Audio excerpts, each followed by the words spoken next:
اب جیسے بہت سے ولی گزرے ہیں، انہوں نے اپنے مریدوں کو کہا، جیسے صابر پیا کلیری تھے، ان کو مرشد نہیں ہے کہا کہ بھائی تم کھانا کھلاؤ لوگوں کو، انہوں نے کھانا کھلایا اور کچھ نہیں کیا۔ اسٹوری میں تو یہ بھی لکھا ہے کہ 12 سال بعد ان کی ماں آئی، بابا فرید کے بھانجے تھے نا وہ، تو وہ بہن تھی ان کی، اور بہنیں بہنوں کو تو خیال تھوڑی ہوتا ہے کہ میرا بھائی اتنا بڑا ولی ہے۔ وہ کہنے لگے ہے تو نے میرے بیٹے کو کھانا نہیں کھلایا؟ بولا اچھا بلاؤ بھائی اپنے بیٹے کو۔ ہاں بھائی کیا ہوا، کھانا نہیں کھایا تم نے؟ نہیں جی، کیوں؟ بولو آپ نے کہا تھا کھلاؤ تو ہم صرف کھلا رہے تھے۔ اچھا اللہ کا بڑا شکر ہے اتنے بڑے چوہت آج کے دور میں نہیں ہے۔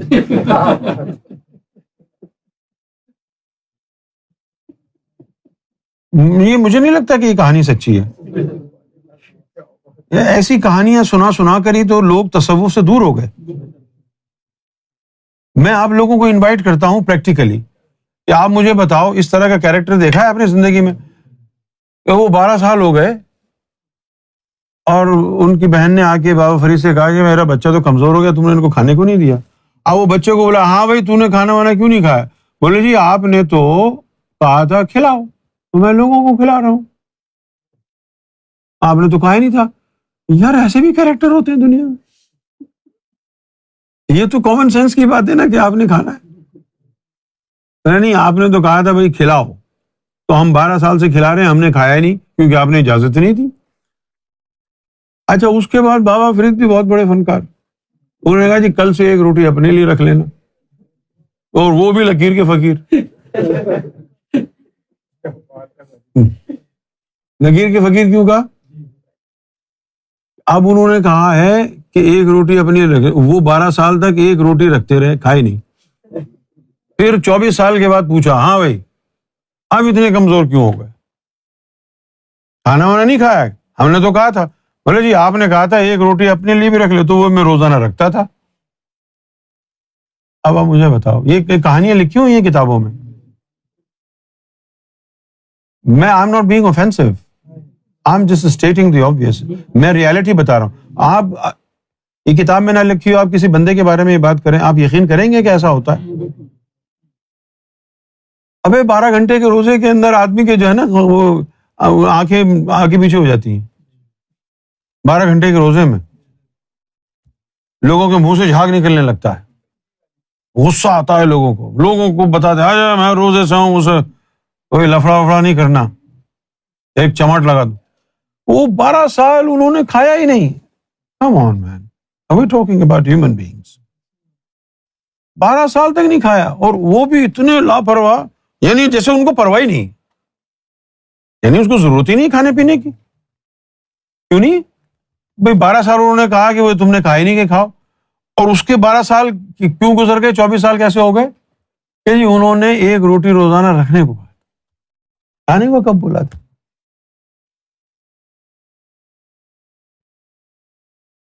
مجھے سمجھاؤ تو صحیح، دنیا میں کوئی ایسا بندہ دیکھا ہے آپ نے؟ ارے یار ہم انسان ہیں، کوئی دولہ شاہ کی جو ہے اولاد تھوڑی۔ 12 سال کھایا نہیں، پھر 12 سال رکھی روٹی کھائی نہیں، 36 سال اسی طرح گزر گئے۔ اس طرح کی باتیں سن کر دراصل ہے کیا کہ لوگوں نے اپنی طرف سے جھوٹے جھوٹے واقعات ولیوں سے شامل کر دیے ان کی عظمت بڑھانے کے لیے۔ ابے ان کی عظمت اس میں نہیں ہے کہ انہوں نے 12 سال روٹی کھائی تھی یا نہیں، عظمت اس میں ہے کہ وہ حضور کے کتنے قریب ہیں، اللہ کی کتنے قرب میں ہیں، ان کے قلب میں نور کتنا ہے، ان کا ایمان کیسا ہے، ان کا ذکر کیسا ہے۔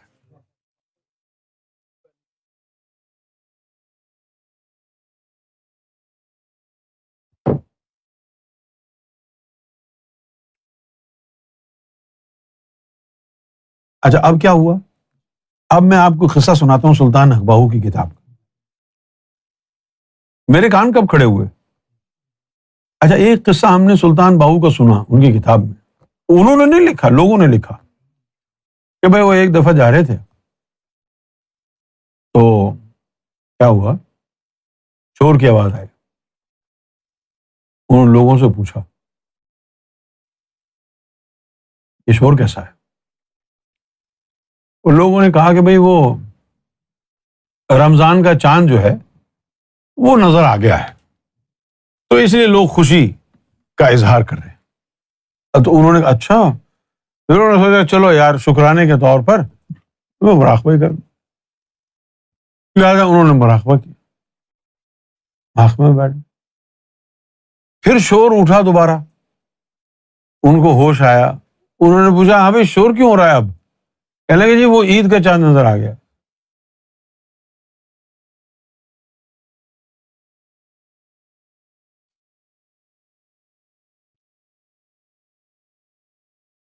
کمال۔ اچھا وہ کان کب کھڑے ہوئے میرے؟ جب میں نے سرکار سے یہ سنا کہ جب وہ جنگل میں گئے ہوئے تھے سلطان باہو، تو اس وقت ایک بکری کی اللہ نے ڈیوٹی لگائی کہ وہ ان کو کھانا لے کے جائے۔ ایک بکری کی ڈیوٹی لگائی کہ وہ کھانا پہنچے۔ اب میں یہ سوچنے لگا کہ یار وہ جب بکری ان کو کھانا لے کے جاتی تھی تو مراقبے کے دوران تو نہیں کھاتے ہوں گے، وہ ہوش میں آتے ہوں گے نا مراقبہ توڑ کے، اور کتابوں میں کیا لکھا ہوا ہے پورے مہینے کا مراقبہ تھا۔ آپ کو سمجھ میں آ رہی ہے بات؟ آپ نے سنا ہے نا یہ سرکار سے کہ ایک بکری جو ہے نا اس کی ڈیوٹی لگائی کھانا دے کے جائے بکری، تو بھائی ایسا تو مراقبہ نہیں ہوگا کہ جب ہم مراقبے میں منہ کھول لیں مراقبے کے اندر ہی کھا رہے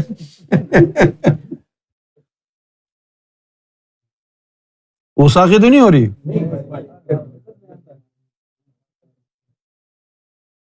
تو بہت بڑے بڑے جو ہے، اچھا اس کا نقصان کیا ہوتا ہے؟ اس کا نقصان یہ ہوتا ہے جھوٹی کہانیوں کا، کہ اس دور میں اگر کوئی ولی اللہ بن جائے، ظاہر ہے وہ تو سچا ولی اللہ ہوگا نا، تو وہ اس طرح کی حرکتیں تو نہیں ہوگی اس سے کہ بھائی 12 سال انہوں نے کھایا ہی نہیں، مہینے کے لیے مراقبے میں بیٹھے، نہ ہگنے گئے نہ موتنے گئے، تو وہ دنیا کیسے مانے گی ولیوں کو جو اصل ولی ہوں گے؟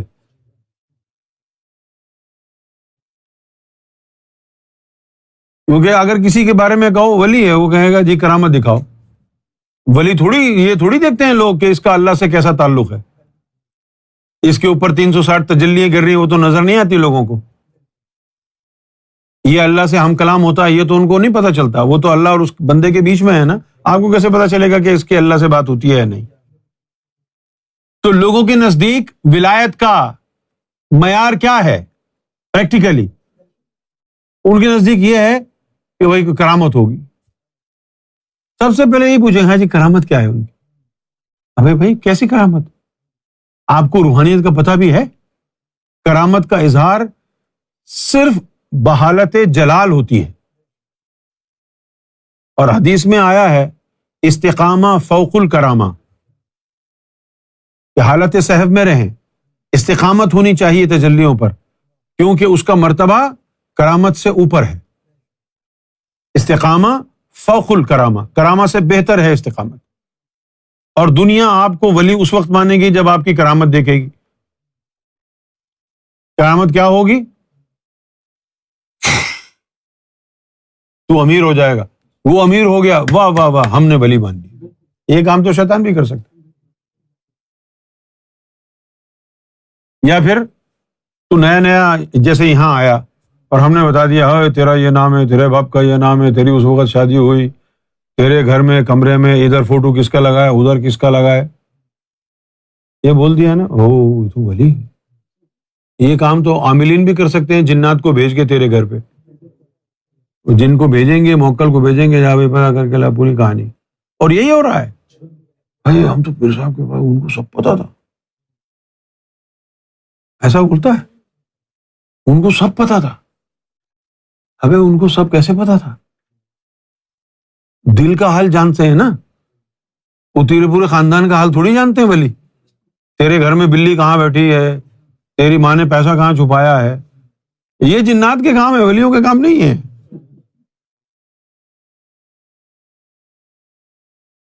انڈیا میں جن لوگوں کے بعد 1-2 عمل آ گئے ہیں اس طرح کے، جنات کو انہوں نے یعنی قابو میں کر لیا ہے، وہ پیر بن کے بیٹھے ہوئے ہیں، سب سے پہلے یہی تاثر دیتے ہیں ہاں بھائی یہ جو آیا ہے اس کا یہ نام ہے، اس کو یہ پریشانی ہے، اس کا گھر وہاں پر ہے، اس کے گھر میں اتنے بیڈ روم ہیں، اتنے یہ ہیں، اتنے وہ ہیں.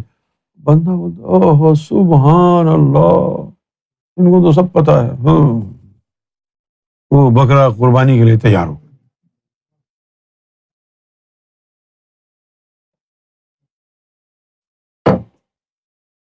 8-10 سال پہلے کی بات ہے کہ ایک بندہ آیا تھا ہمارے پاس، کہنے لگا کہ بھائی بتائیں میں کون ہوں. میں نے بولا پتہ نہیں کون ہو تم. ہم کیا بتائیں گے اس کو کون ہو تم؟ بھائی ہمیں کیا پتا کون ہو تم بتاؤ کون. نہیں میری پریشانی بتاؤ. ابے بھوتنی کے تو بتا پریشانی، مجھے کیا پتا تیری پریشانی کیا ہے، تم بتاؤ نا. وہ چلا گیا، کہنے لگا بھائی ولی تو وہ ہوتا ہے جن کو سب پتا ہوتا ہے. میں نے کہا ایک بات بتا، ولی کو سب پتا ہوتا ہے لیکن اللہ کو سب پتا ہوتا ہے کہ نہیں؟ اللہ کو بھی پتا ہوگا، پھر یہ کرامن کاتبین کیوں بیٹھے ہوئے ہیں جو گناہ اور ثواب لکھ رہے ہیں کہ اس نے یہ گناہ کیا، اس نے یہ ثواب کیا؟ لکھا ہے نا. یہ طریقہ ہوتا ہے، ولیوں کے پاس طاقت ہوتی ہے، اگر وہ چاہیں حالت کشف میں دیکھ کے تو معلوم کر سکتے ہیں، لیکن وہ 24 گھنٹے یہی دیکھتے رہیں گے اور کوئی کام نہیں ہے ان کو، کیوں دیکھیں گے؟ لیکن آپ اس کو کرامت نہ بنائیں. یہ تو ایک ایسی چیز ہے جس کو عامل بھی کر لیتا ہے. اب یقین جانے ندیم بھائی، خدا کی قسم اکثر لوگ آئیں اور یہاں بیٹھ کے سوچتے ہیں کہ دیکھو ان کو ہمارے دل کا حال معلوم ہے یا نہیں، اور جیسے ہی یہ پتہ چلتا ہے کہ یہ سوچ رہا ہے، ہم جان بوجھ کے اس کو نظر انداز کر دیتے ہیں کہ اگر تو نے حق کا معیار یہ بنایا ہے تو باطل سمجھ کے جا یہاں سے. ہاں، اگر تو نے حق کا معیار یہ بنایا ہے کہ میں کیا سوچ رہا ہوں، میرے دل میں کیا ہے، تو ہم بتائیں گے نہیں. کیوں بتائیں؟ اور اگر یہ معیار نہیں ہے، ہو سکتا ہے گھر کیا 1000 سال کی داستان سنا دیں تجھے.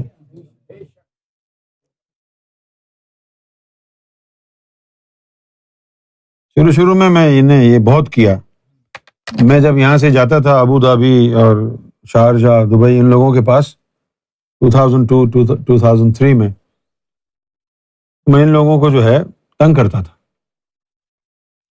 سب کچھ دیکھتا تھا نا، تو ایسی باتیں ان سے کرتا تھا تاکہ ان کو پتہ چلے، کیونکہ میرے بارے میں پروپیگنڈا بڑا لوگوں نے کافرانہ پھیلایا ہوا تھا. تو اس وقت میں نے تھوڑی سی روحانی طاقت استعمال کی. میں پھر لوگوں کو بتاتا تھا تو نے اپنی بیوی کو یہاں ہاتھ پھیرا، تو نے اس کو یوں کیا، تو نے اس کو اپنے ہاتھ سے کھانا کھلایا. جب یہ بتاتا تھا تو لوگ جو ہے خوش ہوتے تھے، اس کو تو سب معلوم. لیکن یہ تو اسی وقت کے لیے تھا، چھچورا پن تھوڑی کرتا ہے فقیر، کیونکہ اس وقت تو ماحول ایسا تھا نا بھائی. ایک دفعہ کیا ہوا کہ ہم وہاں تھے دبئی میں، ایک مال ہے ڈیرا سٹی سینٹر مال دبئی میں، وہاں ایک واقعہ ہوا، اور شاید اسی واقعے کی وجہ ہے کہ اب ہم کو وہ گھر لگتا ہے اپنا. جب بھی دبئی جاتے ہیں ایسا لگتا ہے کہ فرض ہے وہاں جانا. تو اس مال میں کھڑا ہوا تھا، یہ واقعہ غیبت کے فوراً بعد کی بات ہے، اور اس مال میں کھڑا ہوا تھا. اچھا، میں کسی موبائل کی شاپ پر کھڑا تھا، یاد ہے تمہیں؟ میں موبائل کی شاپ پر کھڑا تھا. اب یقین جانے میں یوں ٹیک لگا کے کھڑا ہوں موبائل کی شاپ پہ، اور میرا لطیف روح جو ہے نکل گئی. لطیفہ انا، روح دونوں، اور میں یوں ہی وہاں پر کھڑا ہوں. کافی دیر کھڑا رہا. اب میں پہنچ گیا اوپر ریاض الجنہ، اوپر پہنچ گیا. اچھا، جب تک عالم حدید وغیرہ کے قریب ہوتا ہے آدمی تو وہ اپنے نیچے زمین پر جسم کو دیکھ سکتا ہے، لیکن جیسے ہی خط عدم کراس کرتے ہیں تو تعلق ٹوٹ جاتا ہے. اس کے بعد پتہ نہیں کیا ہوا کہ بھئی کہاں کھڑا ہے کیا نہیں. اچھا وہاں جب پہنچے وہاں سرکار نے جو ہے کہا کہ یہ کچھ تحفے ہیں ہمارے لیے، جس کو تمہارا جی چاہے دے دو.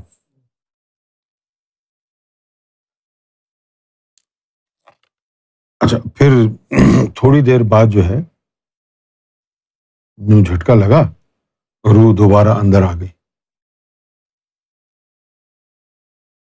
جب روح دوبارہ اندر آ گئی اور میں چلنا چاہ رہا تھا تو مجھ سے چلا نہیں جا رہا تھا. بڑی پریشانی، یوں ڈاماڈول ہو رہا تھا کیونکہ روح آئی تھی نا، نکل گئی پھر آئی اور پھر برداشت بھی نہیں ہو رہا تھا. تو میں نے، کیونکہ ان لوگوں کو میرے بارے میں اتنا پتہ بھی نہیں تھا اس وقت، تو میں نے ان کو کہا کہ یار کچھ سرکار کی طرف سے مجھے تحفے ملے ہیں، اگر تم لوگ چاہو تو میں وہ تمہیں دے دوں. انہوں نے کہا جی بالکل. تو پھر میں نے سینے سے سینہ لگا کے یوں بغلگیر ہو کے وہ عالم غیب کی جو کنجیاں تھیں وہ منتقل کی بخدا. اس میں یہ امجد بھی شامل تھا، ان کے بڑے بھائی ہیں شوکت صاحب، جاوید، جے ڈی. اور جے ڈی کا تو بہت برا حال تھا، ایسا اس کا سینہ جو ہے یوں یوں آج جیسے آگ ہانڈی جل رہی. لیکن وہ خاص چیز تھی، تازہ تازہ ادھر سے آئی تھی.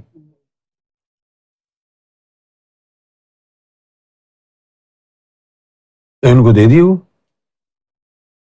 اور پھر ان کو کہا کہ اب تم گمراہ نہیں ہو سکتے، کیونکہ وہاں سے وہ چیز آئی نا. اور کون تھا وہاں پر؟ بس تم تین تھے، جے ڈی، شوکت اور تم. صرف اس لمحے کی بات ہو رہی ہے. کیسا محسوس ہوا تھا؟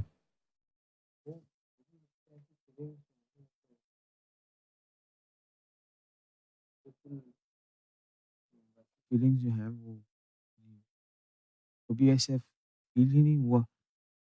تو اس لمحے میں جب آپ نے سینے سے لگایا تو اندر سینہ جو ہے وہ تو یعنی ایسے جو ہانڈی کے اوپر برتن رکھا اور وہ ہل رہا ہوتا ہے نا، وہ کی جو آواز اس طرح کی جو ہے آواز آ رہی.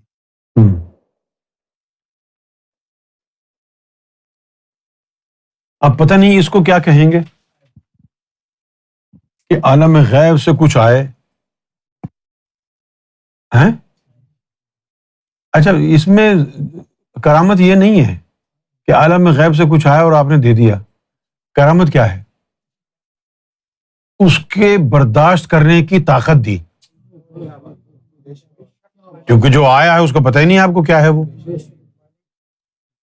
وہ صرف ہانڈی ہی جلی، وہ تو توا نہیں جلا، وہ تو توا بھی جل جاتا.